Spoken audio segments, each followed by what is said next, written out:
What's up, guys? Today we have 3 different types of USGI M81 BDUs laid out here. Now I'll let you guys guess. I'll give you guys 5 seconds to guess which one of these is, in fact, the oldest BDU here.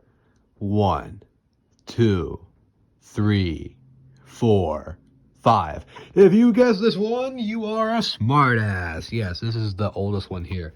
This one was made in, let's check here. You'll have these numbers and DLA 88. So we know with the DLA that this was made in 1988. It's 50% cotton, 50% nylon. And this is a type 3 BDU, I do believe. You have type 1s that have bigger collars, but we have here a type 3. And this is a type 3, and this is a type 3. Apparently, I don't know. There's not a lot of information that is easily digestible to know about these, but I'm going to try and condense information here for you guys. So here we have an earlier type of type 3 BDU, and we know it's a type 3 because it is mainly because it's this collar here, right? This collar is not big like an Elvis collar you see on type 1. So this type 3 BDU here is made of 12. Look at that, 12. So 50% cotton, 50% nylon, 12.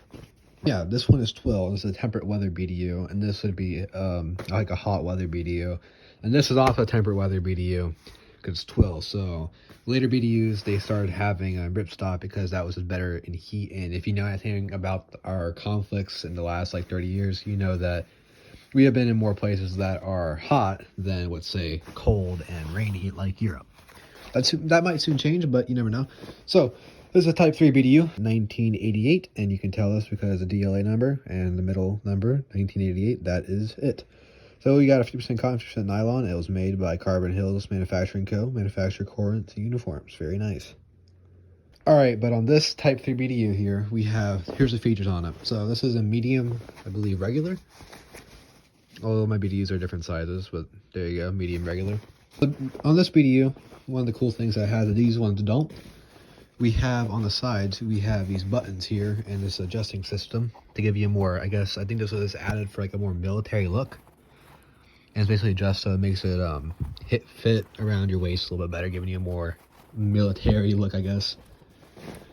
So yeah, we have 4 pockets. All these are BDUs. So the BDU, first off, let me get this as the base.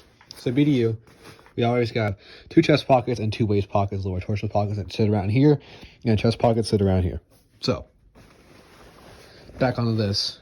Another difference between this, so you'll see it on the later model of BDUs, you have this nice thick like reinforcement here on the collars when you adjust them. On this one, you'll notice that the stitching is much thinner than, let's say, this one. So comparing them side by side, you can definitely see that the later models started to be getting bigger around the cuffs. Why this is, I have no idea.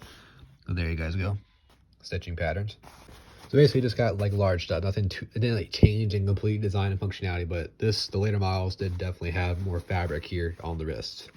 So on all BDUs, you have this pen pocket right here, which goes through to the back, and there's a little pocket on the inside here that you can put your pen in. So I guess kind of all my BDUs are like this, but in the BDU, you will have a pen pocket you can put through the top here, and then there's a little interior pocket here where the pen goes into. That is what makes this BDU special. On the arms, you still have the same reinforcements. Very cool. Also, it's a little tidbit. Instead of soldiers using this pen pocket, some grunts preferred to actually put it where you button. So on the buttons, you'll have it's like camouflage cover, and there's a little like kind of pocket inside here. So there's a little opening where you can just simply put your pen for some reason.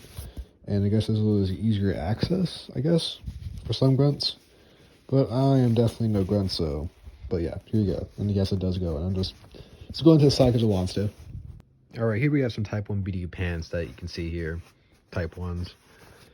When it comes to this reinforcement, I think on the knees, this makes them somewhat special. I don't know. But on the inside, see, it's kind of similar when it comes to inside and the fading.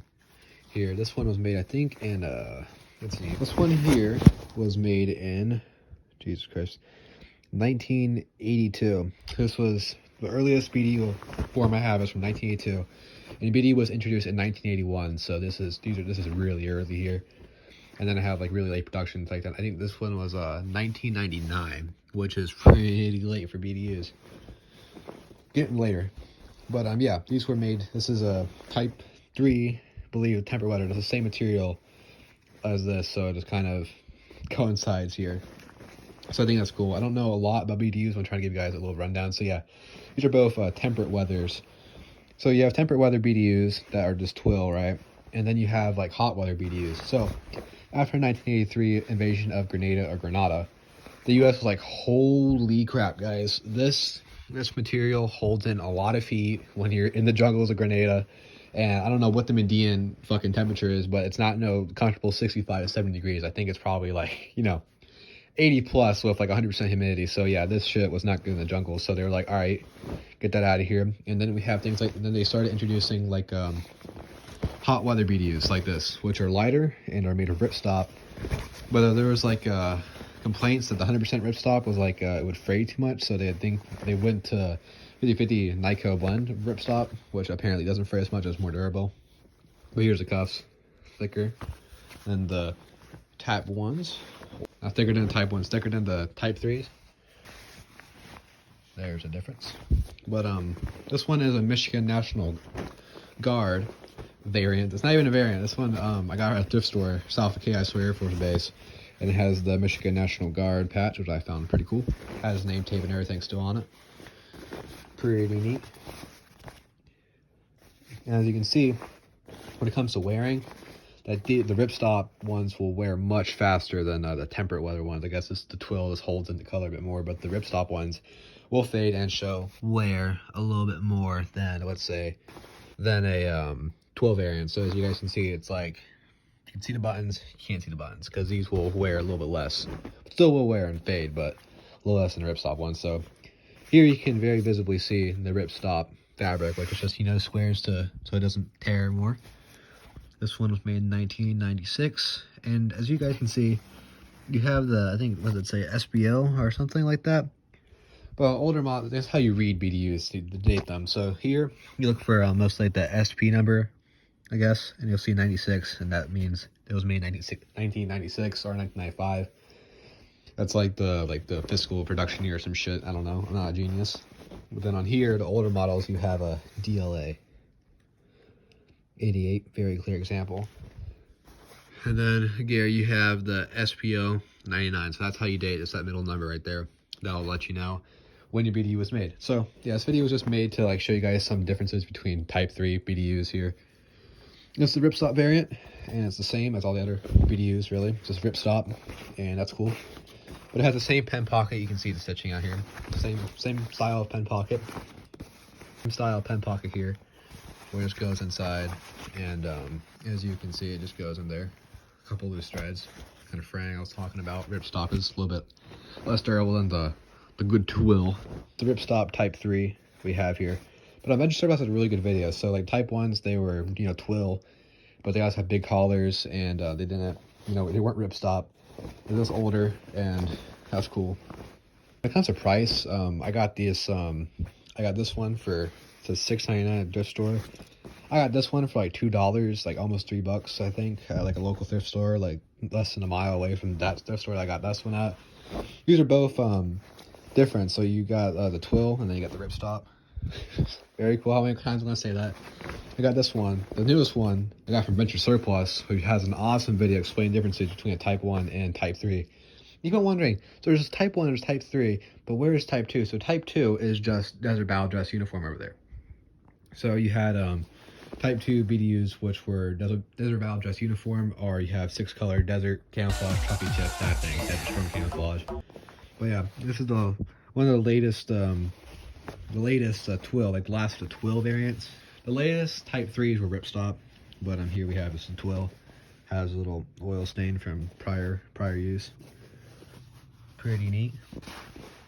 And multiple branches used the BDU. Like I think that the last branch to give up the BDU was like the U.S. Navy. I think they gave up the BDU in 2012, but the Army was like 1981 to 2005, 2008. I don't know. We got some Marines. I'm thinking of 2005-ish. Or the Army used it until like almost 2009 or 2008. I don't know, something like that. Yeah, here's the latest model there. Golden Manufacturing Co. But yeah, guys, this is a quick little rundown on 3 types of BDUs and 3 types of Type 3 BDUs. So sorry if it's a bit ranty. I'll try and figure how to put this together so it's somewhat enjoyable. But yeah, there you guys go.